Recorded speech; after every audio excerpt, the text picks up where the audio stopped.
ইরানে একটি সামরিক স্থাপনায় হামলার চেষ্টার অভিযোগে আরও এক ব্যক্তির মৃত্যুদণ্ড কার্যকর করা হয়েছে।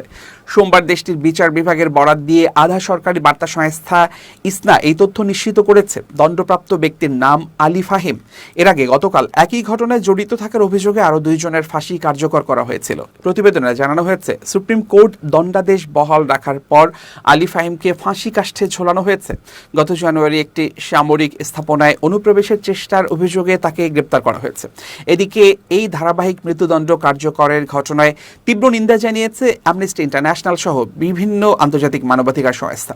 তারা এই বিচার প্রক্রিয়াকে অমানবিক বলে অভিহিত করেছে। মানবাধিকার কর্মীদের দাবি, অনেক ক্ষেত্রে অভিযুক্তদের কাছ থেকে নির্যাতনের মাধ্যমে স্বীকারোক্তি আদায় করা হয়েছে।